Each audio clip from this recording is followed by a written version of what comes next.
Welcome to By the Cottage Hearth with Dana Maree. I'll be taking you through the journey we make as healers, the impact we're yet to make, and the words to use to describe it. Come on in. Hey, welcome back to the Hearth. This is episode 10 of the By the Cottage Hearth podcast. I am your host, Dana Maree. Today we're going to be talking about recognizing your own gifts and their value. And I think as healers, this is a really important thing to talk about because it's something we struggle with so much. We are probably one of the professions that is the worst/best at going out and overqualifying ourselves in anything we can get our hands on. Maybe it's a penchant for learning. I know I'm someone who's always looking for the next course, the next things that I want to learn. Maybe it's just an excuse to get another journal, being honest. But we are always looking for another qualification. And I don't think it always comes from a space of wanting to learn. Often it is coming from a place of wanting to legitimize ourselves. If I get one more qualification, people might take my work seriously. If I get one more qualification, if I study one more modality, then my business will work. Then people will book in with me with no hesitation. And we know that's not how it works. We know it doesn't necessarily work that way, but it doesn't stop us from doing it anyway. So I want to talk about some of the obstacles that come up for us, particularly as healers, that stop us from recognizing our own gifts and the value that we can provide. And there is going to be a little bit of a conversation there around self-worth. And I know there's some people in my audience that might not like the phrase of, us being good enough. There is a whole conversation in itself around that phrase. But I think there is a lot of self-worth in this conversation. So first I want to start with looking at the qualifications that our experience has given us. I am someone who has lived a lot of experience. I have had a lot of, how do I put words to that? I have had a lot of big T, little t trauma events in my life. I have navigated a lot of things, situations and circumstances in my life. And you don't get qualifications for surviving certain things, right? You don't get a badge of honor. You don't get a pretty certificate to put up in your wall saying, I survived this. Maybe I should make a t-shirt for certain things. But you don't get qualifications for that. But the thing is, those are a huge part of what makes us healers.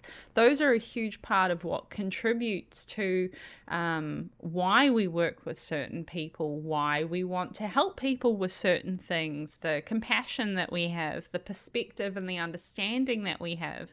I know that for myself, when I'm working with clients, you might see me tapping like this. So I feel certain threads being pulled when I'm talking to someone, when I'm working with someone, and that for me is a signal that we have a shared experience. We have experienced something along the same lines. I know I've spoken to someone who was also a widow, and they hadn't disclosed that to me, but I was feeling a tug. So I'm not going to go and force someone to talk about something they might not be ready to talk about. But what I do is I share my own experience and about how I felt and how it impacted me in my life. And quite often the person that I felt that tug with will be like, wow, it's so weird that you say that because, and it makes them feel safe enough to share their story. It makes them feel seen. Sometimes it's really nice, especially if it's an experience that not many other people you've met have had. I know a recent one that I've talked about with someone has been how it feels being a widow and getting compensation money after I lost my late partner in an accident. There was compensation money that came through for our family. And there's a lot of icky gross feelings that comes around that. And that can be a really hard thing to talk to people about if they haven't also experienced that. So this is yet another example about why storytelling as a healer is such an important tool that we can use in our marketing, in our content, or even just in our sessions as a way of helping people understand that you know what they're going through, that it's safe to be vulnerable, that it's safe to talk about those things. So this is a reason why I use storytelling so much in my own work. But those experiences that give us that insight, we alchemize those stories and those wounds and those experiences that we've lived as a way of helping our clients, as a way of helping our audience and relating to them in the first place.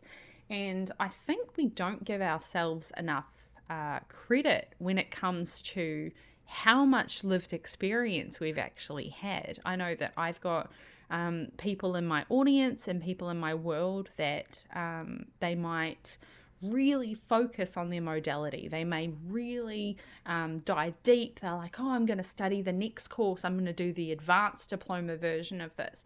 And they completely discount so much stuff in their past that if they were to talk about that stuff, they would help so many people.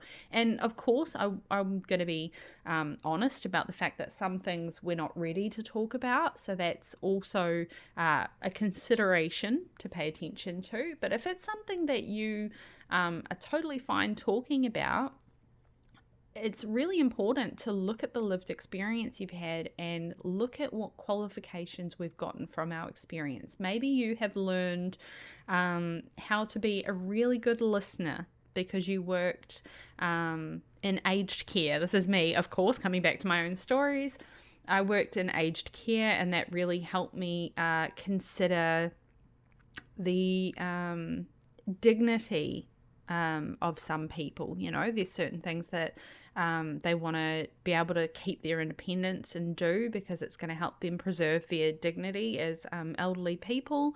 That's an insight, that's a gift that I got from working with people, but I didn't get a qualification. Well, I mean, there's qualifications for working in aged care, but I didn't get taught that. There's not a piece of paper that says I'm a good listener. Well, not for me anyway. There might be a fancy qualification for getting that. But we so often discount the value of our own experiences because we didn't get them through university. I'm someone who has always struggled with academic study, even though I love studying, and that's my neurospicy coming through, and I recognize that. So if you're someone who has struggled with academic study, I see you. No shame, no judgment, me too. But I love to learn, and sometimes learning for me is a hands-on thing. It's something that I go out and I get experience actually doing the thing or actually working with the people, and that's how my brain processes and retains information. So if you have only been looking at your modalities, if you've only been looking at the Reiki attunements or the actual legitimate pieces of paper that you have, I challenge you to look at what kind of qualifications your experience has given you that didn't come with a piece of paper, because you might be you're probably selling yourself short in terms of what you have to offer, what qualifications you actually have. Being a mum, there are so many skill sets that we learn when we come into parenthood. My multitasking is fucking on point. I can do a million things at once. Should I? Probably not. But I can. And that wasn't a piece of paper that I learned. That wasn't something taught to me through a course. That was being dropped in the deep end and learning to swim rather than sink. So look at your lived experience and the things that you might not necessarily be giving credit to that really should be given credit where credit's due. Next thing is imposter syndrome and what it does to your confidence when it comes to doing your work. There is a lot of comparing online. And we might tell ourselves, I'm not going to compare myself to this person. I am in my own league and I run my own race. And some days you might believe that and think, yeah, awesome, that's cool. And some days that may be really hard to believe and you can't help yourself. You see people who maybe started a course the same time as you, whether it's a marketing course or a modality course, someone studied their modality at the same time as you, and you did really, really well in that class, and maybe you did do better than that other person in class, but their fucking business is taking off and you're pulling your hair out and losing your mind because you're not booking clients like they are. And then the imposter syndrome comes in and go, well, should I really be doing this business? Do I really know what I'm talking about? And that really does instantly puts us into that place to devalue the impact of our work, to devalue the work that we can be doing. And as much as it's a mindset, I think it's something we have to be realistic about, that it's going to come up from time to time, no matter how successful your business is, no matter how many milestones that you hit, no matter, even if your big goal was to move from working in a day job to sustaining yourself through your business full time, and then you hit that and you're like, well, I got where I wanted to go. There will be another point. There will be another point that you hit that you're like, oh no, I can't do this. So it does shake your confidence. And I think taking a moment to recognize what you are capable of is a really good reminder to try and move through that imposter syndrome, because we aren't trying to be someone else. We're trying to be the best version of us. And when you're comparing yourself and your progress to what, the person next door is doing and the other person in your class is doing, you're never going to be them. You might buy the same car as them. You might study the same course as them. You might eat the same food as them. But you will never be them. And that's okay. You're not meant to be. You just need to focus on how do you be the best version of you? How do you improve your business and your skill set and what you can do today? The only person you're competing with is yourself. Just try and do better than you did yesterday. If you have a bad day today, cool. Tomorrow, you're going to be fucking sailing, because the bar was low because today was a bad brain day and I didn't get much done today. So tomorrow, as long as I get something done, I'm doing better. I'm making progress. So making sure that the only person that you're really trying to compete against is yourself, it changes. It changes everything, because then you can start seeing other people and their achievements and go, oh, I would really like that. I would really like to do that. I'm not going to look at how they necessarily did it, because that might not work for me. But if I put it in front of myself, this is something that I want to do. What do I have to do to be able to get myself to there, if that's something that I want? And just removing the other people from the scenario, from the situation in the first place, because we don't need to be comparing ourselves to everyone else. We are our own unique flavor of medicine in the world, and we need to show up and deliver it as such.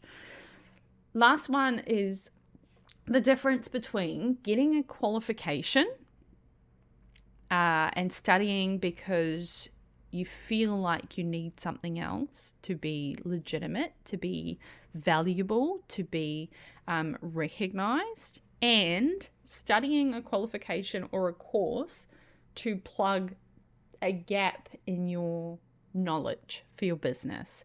So if you have got your modalities and you're doing your own thing and you're getting really good feedback from your clients and you're doing really well, and then you see someone else doing better than you and you're like, oh, well, they're doing human design, so obviously I need to study human design. That's a comparison thing. You don't need to study human design. You just see that they're doing really well and they're doing human design. So if you study that modality, then obviously that's going to fix everything. No, it's not going to happen that way. But if you look over and you go, they're doing really well and they have this really fancy email sequence, and I haven't even been sending out emails. Maybe I should learn how to send out emails. That is different because it is a section of your business that is a strategy, that is something that could create lead generation. It is a piece of the puzzle in your business that they are getting a lot of people coming in. They are getting a lot of people who are buying their services. Why? What have they got in place? It is not the modalities that they're using. Maybe they show up and do lives every week. Okay, cool. So is that something that works for me? Is something that I could do in my business, working on my visibility? Visibility really scares me. Okay, let's work on that as an obstacle. So as much as it's tempting to look at what someone else has and copying someone else's business model, that's not going to work either. If you went, they're doing lives every week and they're sending out newsletters, I just need to do all of that. That's just as bad as copying their modality, because their business model is built for them. It works for them.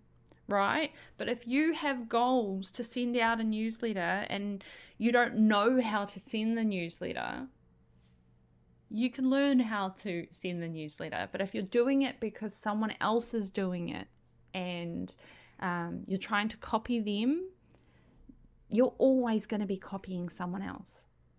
You're always going to be building your business based on what someone else is doing. You're always going to be comparing where you're at as not being good enough because it's in comparison to someone else's business model. And I know this can be really hard at the start. I think it probably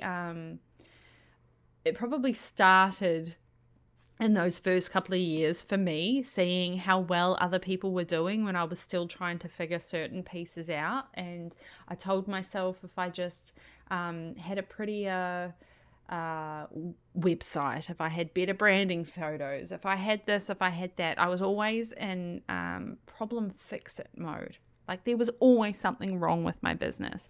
And the truth is, if you have that attitude, there will always be something wrong with your business. But if you look at it as a curiosity, like what could I improve in my business? What next foundational piece could I build? So looking at those gaps and you're learning. I know I tangented. I've definitely leaned into my neurospicy today. If you look at the foundation of your business and you know who you are helping and you know what they're helping with, awesome. That is a really cool foundation piece. If you know how you're communicating with them, Facebook, Instagram, awesome. That is a cool foundation piece.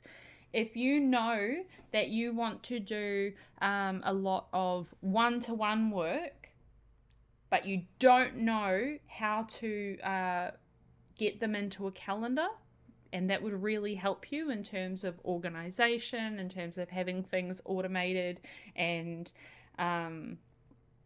like having one less thing to worry about, but you don't know how to do it. Cool. Let's learn how to do that. Let's make that the next piece that we work on. Rather than that person over there is doing really well, let's study the same modality as them. And the shiny object temptation is very real when it comes to studying courses. There are always going to be another course that you want to learn, another modality, and that doesn't mean that it's wrong to want to learn another modality. But again, always coming back to that intention, asking yourself, why? Do I want to learn human design? I don't know why I'm picking on human design. I love human design, but let's just use that as the example today. Am I learning human design because I've found it very beneficial for me and it's really helped me in my path, and I would really like to use that as a tool for my clients? Or am I learning it because everyone else who's succeeding right now seems to be doing human design, so therefore I think I should do human design? Those are two completely different situations. So hopefully that gives you a little bit of insight or a couple of light bulb moments in terms of the importance of recognizing your own gifts, your own unique gifts, and the value that you and your work have in the world. I know that some of those might call you out a little bit. There might be a little bit of mindset wobbles there as to things that you could really be working on, especially if you're in that part of feeling like you need to learn everything right now. Like, it is so overwhelming at the start. There are so many things that you could be working on. But at the end of the day, you just need to work on that next piece. You can have dreams and goals of all of these big pieces that you want to be working on, but just work on that next piece, because if you don't figure out that next piece, none of the stuff's going to happen anyway. And I know that's preaching from experience there. I have my little sandbox of toy box of things that I put in that one day I'm going to figure out. But you need to figure out these foundational pieces and do the next step. Otherwise, none of these things are going to matter anyway. So just taking it one day at a time, and only competing with yourself. Don't worry about what everyone else is doing. They're running their own race. Thank you for listening today. Hopefully you got some insight from that, and I shall see you on the next episode. Thank you for listening to this week's episode of By the Cottage Hearth with me, your host, Dana Maree. Make sure to like, subscribe, and follow on whatever platform you're on to be notified of new episodes. And you can also follow me on By the Cottage Hearth on Facebook and Instagram.